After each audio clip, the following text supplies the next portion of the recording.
Hai, berjumpa lagi kita di dalam channel ini. Oke semua, pada hari ini apa yang admin ingin kongsikan pada anda hari ini, di mana info-info rasmi yang baru sahaja diumumkan oleh Dato' Sri Anwar Ibrahim, Perdana Menteri ke-10 kita sebentar tadi. Berita ini sangat-sangat panas pada hari ini dan ramai rakyat Malaysia terkejut mendengar berita ini. Jadi sebelum itu jangan lupa tekan butang subscribe, tekan juga pada butang lonceng supaya anda tidak ketinggalan info-info penting yang akan admin sampaikan di dalam channel ini. Bagi yang telah lama mengikuti channel ini, admin ucapkan ribuan terima kasih kerana anda telah memberi admin satu sokongan yang bermakna untuk diri admin. Sebentar tadi, baru-baru sahaja Datuk Seri Anwar Ibrahim ada membuat satu perjumpaan bersama warga Jabatan Perdana Menteri. Apakah yang telah diumumkan dan telah diucapkan, disampaikan oleh Perdana Menteri kita sebentar tadi? Pastikan dengar dan pahami apa yang telah disampaikan oleh Perdana Menteri ke-10 kita sebentar tadi. Jom kita sama-sama dengar. Assalamualaikum warahmatullahi wabarakatuh dan salam sejahtera. Alhamdulillah nahmaduhu wa nusalli ala rasulihil karim. Tan Sri KSN, Tan Sri Kuam Negara dan Pegawai Kanan dan rakan-rakan yang saya muliakan. Saya pertama ucap terima kasih terpaksa berdiri yang panas ni sebagai permulaan, menunjukkan bahawa permulaan satu penderaan. Saya bercakap ringkas saja pertama untuk menyatakan bahawa dalam sejarah suatu negara, kerajaan silih berganti, Perdana Menteri atau pimpinan juga silih berganti. Tetapi pejabat awam sebagai tunggak mentadbir, mengurus itu kekal dengan maksud mengangkat satu sistem dengan peraturan. Negara yang tegak dengan hukum. Dan negara hukum dan peraturan ini mengandaikan wujudnya suatu sistem perkhidmatan awam yang cekap dan cekal. Kebetulan saya punya juga sedikit pengalaman dulu dan ramai yang membuat beberapa andaian. Ada yang mengatakan Menteri Keuangan yang berhasil dan berjaya. Tapi saya ingin menjelaskan dengan penuh rasa tanggungjawab dan tawaduk.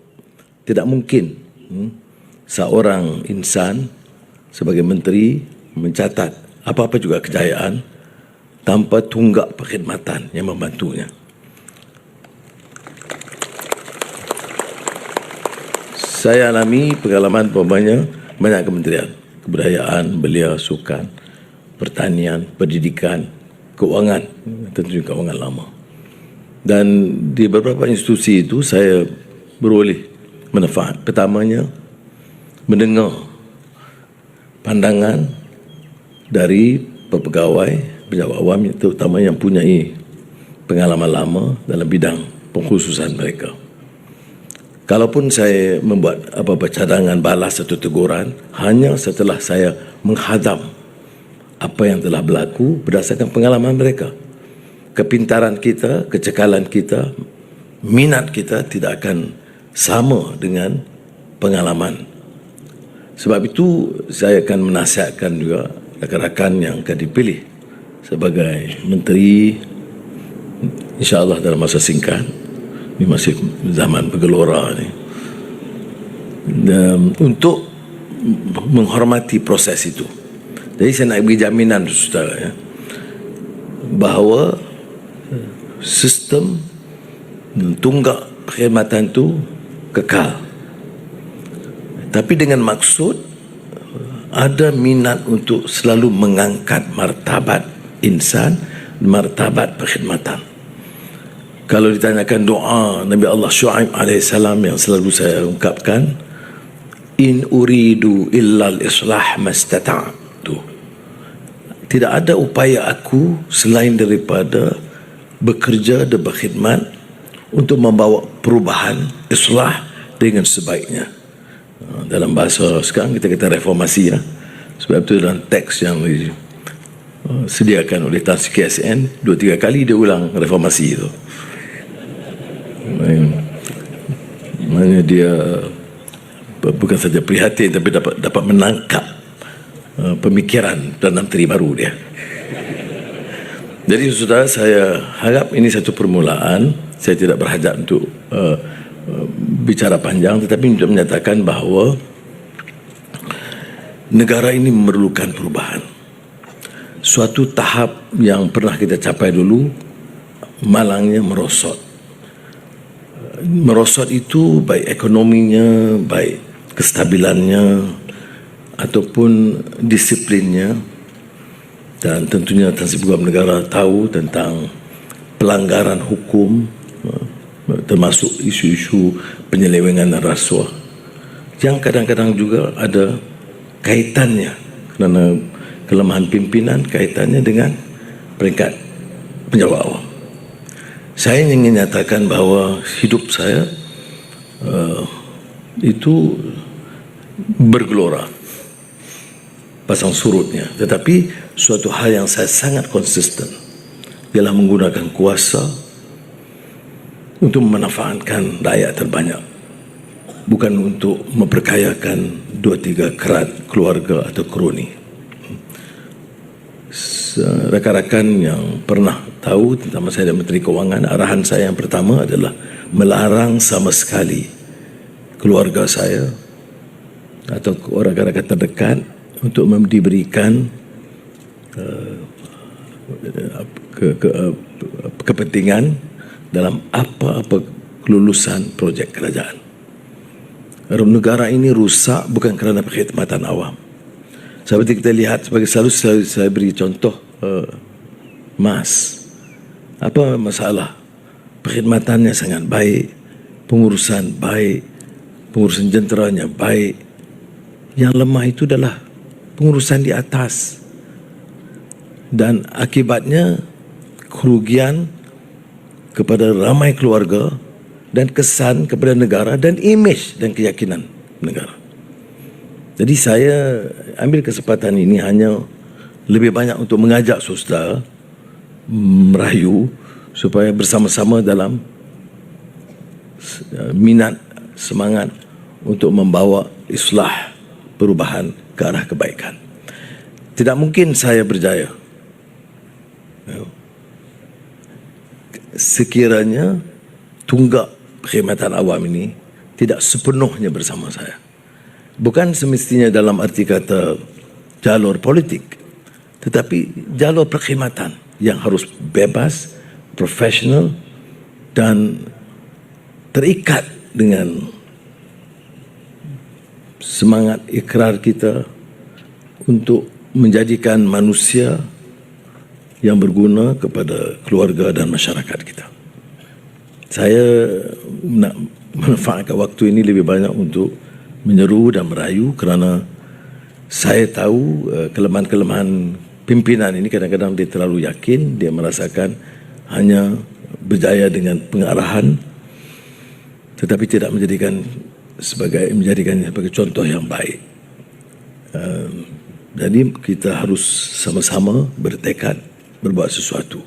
Saya ingin hanya menggesa saudara memahami kerana tentunya saudara tidak boleh mengandaikan keadaan seperti biasa. Tidak boleh. Keadaan mesti berubah. Dan berubahnya itu dari pimpinan.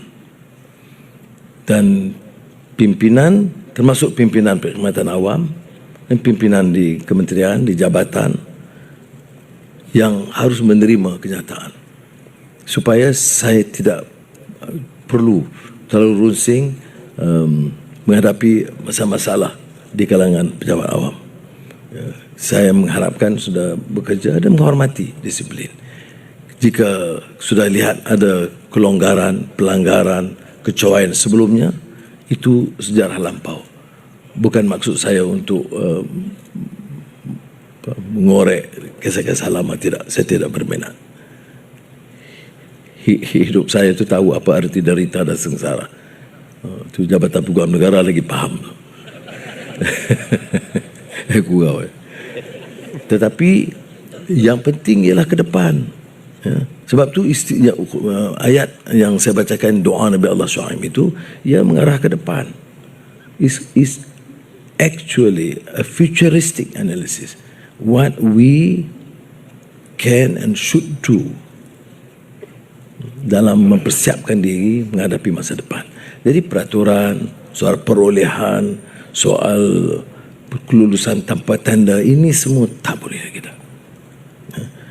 Tidak boleh lagi negara ini terus dengan mengizinkan kebocoran, ketirisan dan rasuah. Tidak boleh lagi. Dan ini harus berlaku di semua peringkat.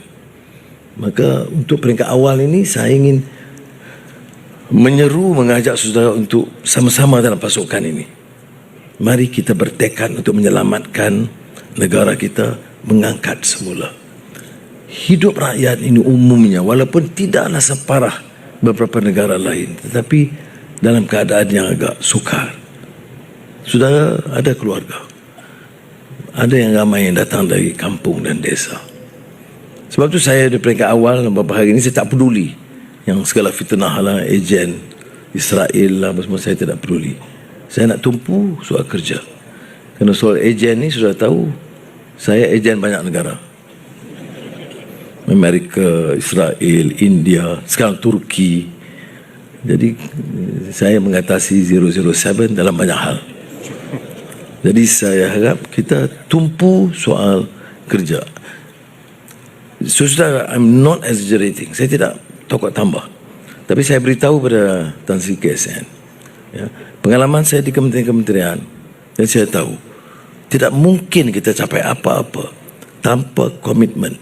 Dan kadang-kadang kita rasa kesal kerana yang dipaparkan kadang-kadang itu mengenai penjawab awam, semua yang lemah-lemah. Kebetulan yang terlambat jawab, yang tepat tak beratur. Tetapi dia lupa bahawa di kalangan penjawab awam juga ada kalangan yang dedikasinya luar biasa. Kalau saya siapkan belanjawan itu, ya, di Kementerian Kewangan, itu sampai 2-3 pagi itu tidak ada yang mengeluh. Padahal tidak munasabah untuk harap pegawai kerja sampai 3-4 pagi, ya. Masih Kementerian Pendidikan begitu juga. Dan baru-baru ni saya lebih terkesan. Saya beritahu pada Tan Sri KSN, saya nak jumpa core team untuk fikir masalah harga barang ni. Dan kerana itu hari Minggu dan cuti panjang, jadi saya tidak mahu membebankan. Nak tangguh saya rasa bertanggungjawab. Dah jadi Perdana Menteri apa pun belum buat. Jadi saya panggil. Tapi saya dalam pertemuan pertama itu saya rasa sangat terkesan, gembira, alhamdulillah, bersyukur kerana kehadirannya penuh dengan persiapan yang teliti, dengan pemikiran yang agak munasabah lah untuk membawa isu-isu dan usul-usul untuk kefahaman saya dan untuk tindakan selanjutnya. Maka kita ada kisah dan cerita yang baik, yang positif, dan ini yang harus kita kembangkan, ya. Dan jangan kita izinkan sedikit kalangan yang terus berminat untuk merusakkan imej, kewibawaan dan kekuatan yang ada dalam peribadatan awam. Jadi kita berdoa kepada Allah SWT, mudah-mudahan kita dapat teruskan. Saya berhajat insya-Allah akan tidak hanya menggunakan majlis seperti ini, tapi saya akan turun ke jabatan-jabatan. Jangan ingat, saya nak cek, itu kerja KSN.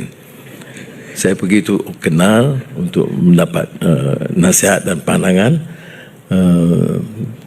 kerana hanya dengan menganggap ini sebagai satu keluarga dan aktivitas sebenarnya sahaja baru kita boleh bekerja sebagai satu pasukan. Semoga Allah SWT memberikan kekuatan. Wassalamualaikum warahmatullahi wabarakatuh.